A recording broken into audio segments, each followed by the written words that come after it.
વિદ્યાર્થી મિત્રો, આપણે ગયા લેક્ચરમાં ગુણાકાર વિશે વાત કરી હતી. આજે ભાગાકાર વિશે વાત કરવાની છે. તો ગુણાકાર અને ભાગાકારમાં શું સરખું હોય? તો ગુણાકાર અને ભાગાકારનો જવાબ મૂકો ત્યારે તમારે લોકોએ વિદ્યાર્થી મિત્રો એ નિશાની, જો ઋણ નિશાની એકી સંખ્યામાં હોય તો જવાબ ધન આવશે, ઋણ આવશે, અને ઋણ નિશાની બેકી સંખ્યામાં હોય તો જવાબ ધન આવશે. અહીંયા લખું છું કે ઋણ નિશાની, જો ઋણ નિશાની હોય, જો ઋણ નિશાની એકી સંખ્યામાં તો જવાબમાં ઋણ નિશાની આવે. જો ઋણ નિશાની એકી સંખ્યામાં હોય તો જવાબમાં ઋણ નિશાની આવે, અને જો ઋણ નિશાની બેકી સંખ્યામાં હોય તો જવાબ હંમેશા ધન, એટલે કે ધન નિશાનીમાં જ આવે. એટલું યાદ રાખવાનું છે કે જો ઋણ નિશાની એકી સંખ્યામાં હોય તો જવાબમાં ઋણ નિશાની આવે, અને જો ઋણ નિશાની બેકી સંખ્યામાં હોય તો જવાબમાં ધન નિશાની આવે. આપણે એક્ઝામ્પલ લઈને જોઈએ તો વધારે ખ્યાલ આવશે. તો કે -30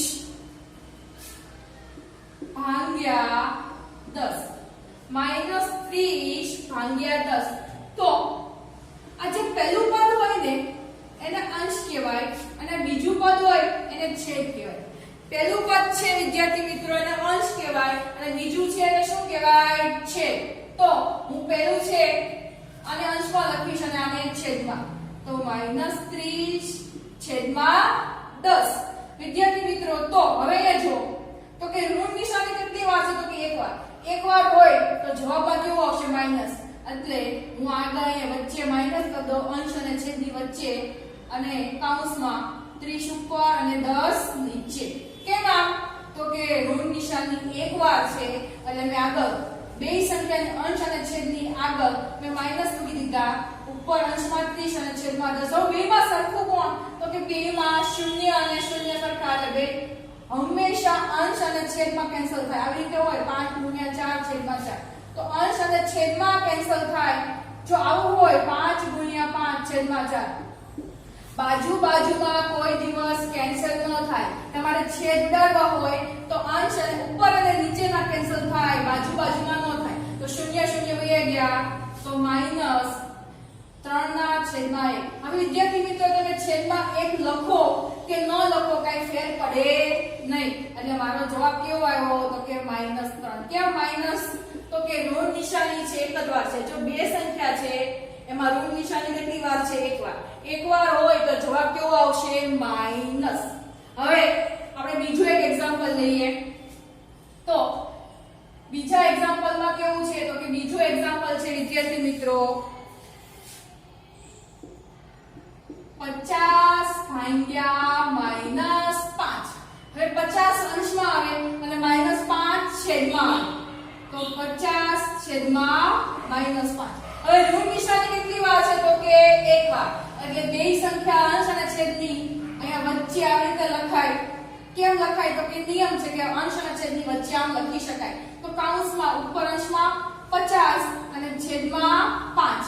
આ માઈનસ ક્યાં આવી ગયા? તો કે અહીંયા કૌંસની બહાર. હવે 50 ના એવા ભાગ પાડો કે છેદમાં 5 હોય તો કે 50 નો ભાગ પડે, બે રીતે ભાગ પડે. હું 25 દુ 50 અને 10 પંચા 50. 25 દુ 50, જો 50 ના બે ભાગ પડશે. હું તો કે 25 દુ 50 અને 10 પંચા 50. તો કયા ભાગ પાડું હું તો મને ઈઝી પડે? તો કે અહીંયા છેદમાં 5 છે તો અહીંયા કેવો ભાગ પડ્યા? તો કે આમાં છેદમાં 5 નથી એટલે આ નો પડે. તો કયા પડાય? આ. શું કામ? તો કે અંશ અને છેદમાં બે 5 ઉડી જાય. તો હું 50 ના હું ભાગ પાડું કે 10 પંચા 50 કેમ 25 નું 50 નો પાડ્યો તો જો આમ પાડ્યું હોત તો એ જવાબ તો આવે જ તે તો પાછા 25 ના ભાગ પાડવા પડે 55 25 તો એ જવાબ તો આવે જ તે વિદ્યાર્થી મિત્રો પણ ઈઝી શીખવાડું છું કે છેદમાં 5 છે એટલે અંશના એવા 5 લીધા એના ભાગ કેટલા પડે તો કે 10 પંચા 50 કૌંસની બહાર હું હતું માઈનસ નિશાની હવે સરખું કોણ છે અંશ અને છેદમાં તો કે 5 અને 5 સરખા છે એટલે અંશ અને છેદમાં કેન્સલ થયા તો છેદમાં કાઈ નથી તો અંશમાં કેટલા વધ્યા 10 પણ કેવા 10 તો કે માઈનસ કેમ તો કે ઋણ નિશાની એકવાર છે એટલા માટે ફરીથી કહું છું આ 50 અંશમાં અને -5 છેદમાં ઋણ નિશાની એકવાર છે એટલે આમ બહાર લખી શકાય કૌંસની અંદર ઉપર 50 અને 5 હવે છેદ ઉડાડવા છે તો 50 ના બે ભાગ પડે 10 પંચા 50 અથવા 25 નું 50 કેમ 25 નું 50 નો લીધા તો કેમ કે મેં તમને લોકોને ઈઝી પડે સરળ પડે એટલા માટે મેં 10 પંચા 50 છેદમાં 5 હતા અંશ અને છેદમાં સરખું કોણ તો કે 5 અને 5 એટલે બે કેન્સલ થઈ ગયા તો 10 પણ કેવા 10 તો કે -10 હવે બીજો એક્ઝામ્પલ લઉં છું વિદ્યાર્થી મિત્રો જોજો બીજો એક્ઝામ્પલ લઉં છું તો કે શું છે એક્ઝામ્પલ તો કે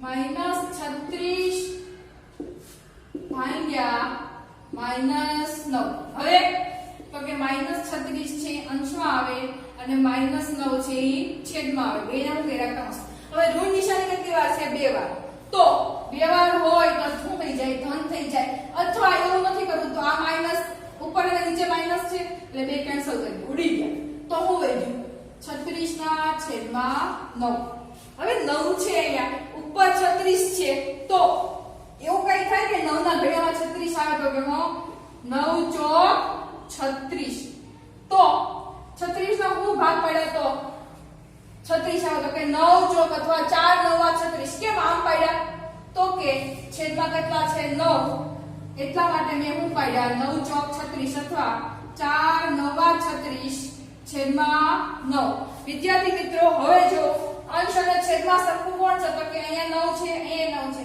એટલે અંશ અને છેદમાં 9 9 કેન્સલ તો મારો જવાબ કેવો આવશે +4 કેમ +4 તો કે ઋણ નિશાની બે વાર હોય તો જવાબ કેવો આવે તો કે ધન ફરીથી કહું છું -36 અંશમાં -9 છેદમાં બે નિશાની સરખી છે એટલે કેન્સલ થઈ ગઈ 36 ના છેદમાં 9 36 ના હું ભાગ પાડો તો કે 4 9 36 9 છેદમાં 9 અંશના 9 અને છેદના 9 સરખા એટલે કેન્સલ થયા તો શું વધ્યા 4 સરખું હોય ઉડી જાય પણ ક્યારે અંશ અને છેદમાં હોય તો બાજુ બાજુમાં ઉડશે નહીં હવે નવું એક્ઝામ્પલ લઉં છું તો કે નવું એક્ઝામ્પલ શું છે જો આ એક્ઝામ્પલ ખાસ યાદ રાખવા જેવું છે વિદ્યાર્થી મિત્રો બહુ ભૂલ કરે છે એક નવું એક્ઝામ્પલ છે યાદ રાખવા જેવું છે તો શું છે તો કે 0 ભાગ્યા -12 0 ભાગ્યા -12 અને -12 ભાગ્યા 0 આ બે દાખલામાં તફાવત છે શું તફાવત છે તો કે અહીંયા અંશમાં 0 છે અને અહીંયા છેદમાં 0 છે પહેલા આપણે અંશમાં 0 છે એનું જોવાનું છે તો કે અંશમાં 0 છે વિદ્યાર્થી મિત્રો પાછા દીપેશભાઈ કહે છે વિદ્યાર્થી મિત્રો અહીંયા ધ્યાન તો આ અંશમાં 0 છે અને છેદમાં કેટલા છે તો કે છેદમાં -12 વિદ્યાર્થી મિત્રો જ્યારે અંશમાં 0 હોય તો આપણે આવું કરીએ કે 0 ભાગ્યા 12 તો 12 ના ઘડિયામાં 0 કાંઈ થશે નહીં જો અંશમાં 0 હોય ને તો એક જ યાદ રાખવાનું જવાબ કેવો આવશે 0 પણ એમ થાય કે ઋણ નિશાની તો એકવાર છે જો ઋણ નિશાની એકવાર હોય કે ન હોય જવાબ 0 આવે કોઈ દિવસ 0 નું -0 નો થાય ફક્ત વિદ્યાર્થી મિત્રો આપણો જવાબ શું આવશે 0 આવશે કેમ તો કે 0 છે એનો કોઈ દિવસ માઈનસમાં જવાબ ન આવે એટલે મારો જવાબ કેવો આવશે 0 તમે એમ થાય કે ઋણ નિશાની એકવાર છે એટલે જવાબ માઈનસ લખું એવું થશે નહીં તો જવાબ કેવો આવશે 0 એની પછીનો એક દાખલો છે તો કે અહીંયા -12 છે અહીંયા 0 છે જો છેદમાં 0 હોય વિદ્યાર્થી મિત્રો છેદમાં 0 હોય તો કોઈ દિવસ જવાબ ન મળે તો લખવાનું અવ્યાખ્યાયિત અથવા જવાબ મળે નહીં અવ્યાખ્યાયિત અથવા જવાબ મળે નહીં કેમ તો કે 0 ભાગ્યા 12 કોઈ દિવસ આપણે 0 નો ઘડિયો આવે ન આવે એટલું જ યાદ રાખવાનું. જો છેદમાં 0 હોય તો જવાબ ન મળે અને અંશમાં 0 હોય તો 0. આ બે તફાવત છે એટલે બાજુ બાજુમાં કર્યા છે. જો છેદમાં 0 હોય તો જવાબ ન મળે અથવા અવ્યાખ્યાયિત, અંશમાં 0 હોય તો મારો જવાબ શું આવશે તો કે 0 આવશે. આ યાદ રાખવાનું છે વિદ્યાર્થી મિત્રો. આપણે હમણે 0 ભાગ્યા 12 અને 12 ભાગ્યા 0 હતું એ કર્યું હતું. હવે વિદ્યાર્થી મિત્રો આપણે નવો જોવાનો છે. તો કે નવો શું છે તો કે નવો નંબરનો દાખલો લઉં છું. તો કે 13 ભાગ્યા કૌંસમાં -2 વત્તા -11 કૌંસ પૂરો. વિદ્યાર્થી મિત્રો અહીંયા સૌથી પહેલા મેં તમને કીધું હતું કે મોટો કૌંસ છૂટે પછી નાનો કૌંસ છૂટે, એમાં આપણે ભાગુ સબા જોવાનું છે. તો આપણે વિદ્યાર્થી મિત્રો પહેલા આ કૌંસ જોવાનો. કૌંસમાં તો કે ભાગાકાર છે તો કે નથી, ગુણાકાર છે તો કે નથી, તો કે સરવાળો છે તો કે હા. તો આપણે સૌથી પહેલા સરવાળો કરશું. તો વિદ્યાર્થી મિત્રો અહીંયા જો તો કે અહીંયા બે નિશાની બાજુમાં છે. બે નિશાની હોય તો આપણે એક નિશાનીમાં કરતા હતા. જો વિદ્યાર્થી મિત્રો નિશાની સરખી તો આપણે સરવાળો કરતા હતા અને નિશાની વિરુદ્ધ હોય તો બાદબાકી થાય. આ આપણે અગાઉના ચેપ્ટરમાં એટલે કે આમાં આ ચેપ્ટરમાં તે આપણે અગાઉ જોયું હતું કે જો નિશાની વિરુદ્ધ હોય તો બાદબાકી થાય, જો નિશાની સરખી હોય તો કે સરવાળો થાય. આ આપણે અગાઉ જોયેલું હતું. હવે તો આ બે નિશાની બાજુમાં છે, વિરોધી છે. વિરોધી હોય તો શું થાય તો કે વિરોધી હોય તો બાદબાકી થાય. તો મોટા કૌંસમાં નાનો કૌંસમાં -2 આ બે નિશાનીનું એક નિશાની એટલે શું આવે તો કે -11 મોટો કૌંસ પૂરો. આ બે નિશાનીનો એરો તમારે દેખાડવાનો નથી, એરો તમારી જાણકારી માટે છે કે આ બે નિશાનીમાંથી મેં એક નિશાની કરી, પણ શું કરી તો કે મેં માઈનસ કરી. કેવી રીતે તો કે જો વિરોધી હોય તો બાદબાકી થાય. હવે વિદ્યાર્થી મિત્રો કૌંસમાં જો હજી આપણે કૌંસ જ છે. હવે મોટો કૌંસ કાઢી નાખું છું, નાનો કૌંસ કરું છું તો 13 મોટો કૌંસ કાઢી નાખું છું, નાનો કૌંસ કરું છું 13 ભાગ્યા -2 ઓછા 11. હજી અત્યારે રાખું છું શું કામ તો કે આપણે બાદબાકી કરવાની છે કે ભાગાકાર, બાદબાકી કે સરવાળો જોવાનું છે. તો વિદ્યાર્થી મિત્રો અહીંયા જો ઋણ નિશાની કેટલી વાર છે 2 વાર. 2 વાર સરખી છે, નિશાની સરખી હોય તો શું થાય તો કે સરવાળો. એટલે આ પદ કાઢી નાખું છું, એની જગ્યાએ શું મૂકી દઉં છું સીધો જવાબ. તો કે 13 ભાગ્યા જો નિશાની સરખી હોય તો શું થાય તો કે સરવાળો. તો કે 11 ને 2 તો કે 13. 11 ને 2 કેટલા થયા તો કે 13. પણ કેવા 13 તો કે માઈનસ. કેમ તો કે આ બે સંખ્યામાં મોટું કોણ તો કે 11. એટલે કેવા તો કે 11 એટલે માઈનસ છે એટલે 13 કેવા આવશે તો કે -13.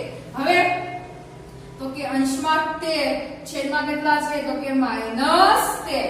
અંશમાં 13 અને છેદમાં કેટલા છે તો કે -13. ઋણ નિશાની કેટલી વાર છે તો કે ઋણ નિશાની એક વાર છે. તો વિદ્યાર્થી મિત્રો અહીંયા 12 લખવાની, પછી કૌંસમાં 13 અંશમાં અને છેદમાં બે સરખું છે તો ઉડી જાય 13 એકા 13. વિદ્યાર્થી મિત્રો આ ખાસ ધ્યાન રાખજો, જો બે સરખું હોય સંખ્યા કેન્સલ થાય તો એક વધે, 0 મૂકવાના નથી. કેટલા મૂકવાના છે તો કે 1. તો મારો જવાબ કેટલો આવશે તો કે 1. પણ કેવો હોય તો કે આગળ માઈનસ છે એટલે આન્સર શું આવ્યો -1. ફરીથી કહું છું 13 ના 13. અહીંયા આ બે નિશાની કેવી છે તો કે વિરોધી. વિરોધી હોય તો શું થાય તો કે બાદબાકી. હવે આ બે નિશાનીમાંથી એક નિશાની થઈ ગઈ. હવે પછી ફરીથી પાછું અહીંયા માઈનસ અહીંયા માઈનસ. બે નિશાની કેવી તો કે સરખી. સરખી હોય તો સરવાળો થાય. 11 ને 2 તો કે 13. મોટું કોણ તો કે 11 એટલે કેવા 13 માઈનસ. આપણે હમણાં જે આગળ દાખલા જોઈએ એની જેવું થઈ ગયું.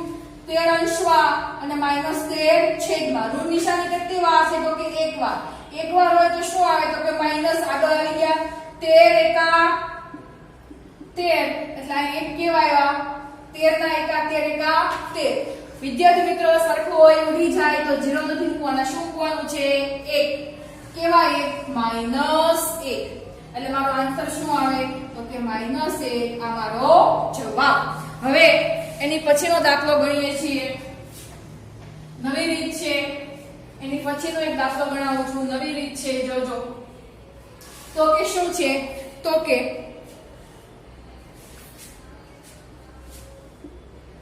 -6 + 5 મોટો કૌંસ પૂરો ભાગ્યા -2 + 1 મોટો કૌંસ પૂરો. સૌથી પહેલા મેં કીધું તું કૌંસ છૂટે તો આ એક કૌંસ અને આ બીજો કૌંસ. સૌથી પહેલા વિદ્યાર્થી મિત્રો કૌંસ છોડવાના છે. તો અહીંયા બે નિશાની છે પણ કેવી છે? વિરોધી. વિરોધી હોય તો શું થાય? બાદબાકી. તો 6 માંથી 5 જાય તો 1 વધે, પણ કેવા 1? તો કે -1. હવે આ ભાગાકાર. હવે આનું જો વિરોધી નિશાની છે એટલે બાદબાકી થાય. 2 માંથી 1 જાય તો 1 વધે. મોટું કોણ છે? તો કે 2 એટલે -1. હવે કાઈ નહીં, આપણે જેમ તો અંશ અને આ છે તો -1 છેદમાં -1. Minus minus cancel. 1 એકા 1 તો કાઈ ન વધ્યું તો શું વધ્યું? +1. કેમ +1? તો કે ઋણ નિશાની બે વાર હોય તો મારો જવાબ કેવો આવશે? તો કે પ્લસ. આ કેવા એક આવ્યા? પ્લસ. ફરીથી કહું છું, પહેલા આપણે કૌંસનું કરવાનું. પહેલા આ કૌંસનું કર્યું તો કે વિરોધી નિશાની એટલે -1. આ બે માં વિરોધી નિશાની, બે માં જાય તો 1, પણ કેવા? -1. આ અંશ અને આ છેદ તો 1 1 ઉડી ગયા, માઈનસ માઈનસ ઉડી ગયા એટલે મારો જવાબ કેવો આવ્યો? +1. હવે આ દાખલામાં છેલ્લે એક રીત છે. એટલે વિદ્યાર્થી મિત્રો, તમે ભાગાકારના દાખલા 2 માર્ક્સમાં પૂછાય છે એટલે તમને લોકોને આવડી જાય. 2 માર્ક્સમાં પૂછાય છે. -36 ભાગ્યા 12 -36 ભાગ્યા 12 મોટો કૌંસ પૂરો 12 3. હવે સૌથી પહેલા આપણે શું કરતા હતા? કૌંસ છોડતા હતા. હવે અહીંયા કૌંસમાં સરવાળા નિશાન નથી, ભાગાકાર છે. કેટલી વાર ભાગાકાર છે? તો કે 2 વાર ભાગાકાર છે. તો પહેલા કેવો ભાગાકાર કરીશ? તો કે કૌંસમાં. તો -36 છેદમાં 12 મોટો કૌંસ પૂરો ભાગ્યા 3. હવે વિદ્યાર્થી મિત્રો શું કરવાનું? તો કે અહીંયા છેદમાં 12 છે, આ -36 છે તો હું મોટા કૌંસમાં 12 36 આવે કેવા છે? માઈનસ, એટલે માઈનસ ક્યાં લઈ લઉં? 12. કેમ? તો કે ઋણ નિશાની કેટલી વાર છે? 1 વાર. તો કૌંસમાં 36 ભાગ્યા 12 મોટો કૌંસ પૂરો ભાગ્યા 3. હવે વિદ્યાર્થી મિત્રો જો 36 છે તો 12 ના ઘડિયામાં 36 આવે તો કે હા 12 × 2 = 12 36. તો 36 ના એવા ભાગ પાડો કે અંશમાં 12 આવે અને છેદમાં 12 આવે એટલે 12 ઉડી જાય. તો હવે અહીંયા વિદ્યાર્થી મિત્રો આ પદ લખાઈ દઉં. પછી બરાબર અહીંયા હું મોટો કૌંસ હવે છોડી દઉં છું, નાનો કૌંસ રાખું છું. નાના કૌંસમાં હું લખું તો કે 12 × 2 = 12 36 છેદમાં 12 નાનો કૌંસ પૂરો ભાગ્યા 3. હવે તો કે આ 12 ઉડી ગયા. કેમ? તો કે સરખા છે એટલે 12 ઉડી જશે. સરખા હોય એ કેન્સલ થાય. તો હવે શું વધ્યું? તો કે અહીંયા માઈનસ આ 12 લઈ ગયા તો કેટલા વધ્યા? 3. એટલે એને કાઉન્સ કરું ભાગ્યા કેટલા કરું? 3. કેમ માઈનસ કર્યા? તો કે આ છે, ફરીથી કહું છું, આ 12 લઈ ગયા તો કેટલા વધ્યા? 3 વધ્યા. પણ એ 3 કેવા છે? કાઉન્સની બહાર માઈનસ, એટલે -3 ભાગ્યા 3. હવે આપણે પહેલા જેવું થઈ ગયું કે આ ઉપર હોય અંશમાં, નીચે હોય છેદમાં, કાઉન્સ કરી દો. આ -3 છે એને બહાર કાઢી લઉં તો 3 અંશમાં 3 છેદમાં 3 3 ઉડી જાય તો કેટલા વધશે? 1. પણ કેવા 1? તો કે -1. કેવા 1 વધશે? તો કે -1.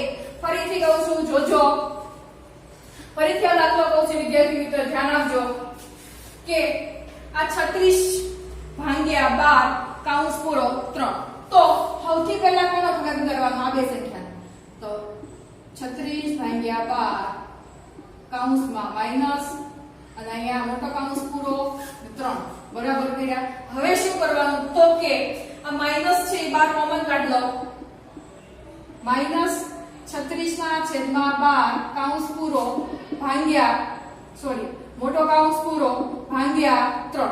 હવે 36 ના એવા ભાગ પાડો કે મારે અંશમાં કેટલા લાવવા પડે? 12. શું કામ? તો કે છેદમાં 12 છે તો અંશમાં 12 આવે તો કે આ 12 દુ 24 12 તેરી 36. તો મોટો કાઉન્સ કરું છું પહેલા, પછી નાનો કાઉન્સ. તો કે નાના કાઉન્સમાં શું છે તો કે 36.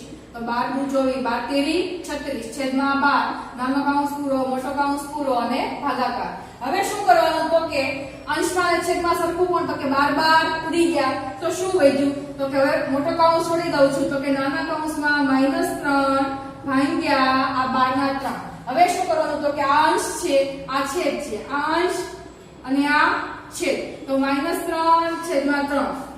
તો આ -12 લઈ લો તો કે અહીંયા વચ્ચે લઈ લો, થઈ ગયું. આ 3 3 ઉડી ગયા તો શું વધ્યા 1. પણ કેવા 1 તો કે -1. કેમ તો અહીંયા જોતા ખબર પડી જાય ઋણ નિશાની કેટલી વાર છે, એક જ વાર છે. જો એકી સંખ્યામાં હોય તો મારો જવાબ કેવો આવે માઈનસ, ને બેકી સંખ્યામાં હોય તો વિદ્યાર્થી મિત્રો મારો જવાબ કેવો આવે પ્લસ. એક વખત આખો લેક્ચર શાંતિથી જોઈ લ્યો તો વધારે ખ્યાલ આવશે કે ભાઈ કેવી રીતે દાખલા કરે. આ બધા દાખલા 2 માર્ક્સમાં પૂછાય છે. આશા રાખું છું કે બધાને આ સમજાઈ ગયું હશે. Thank you.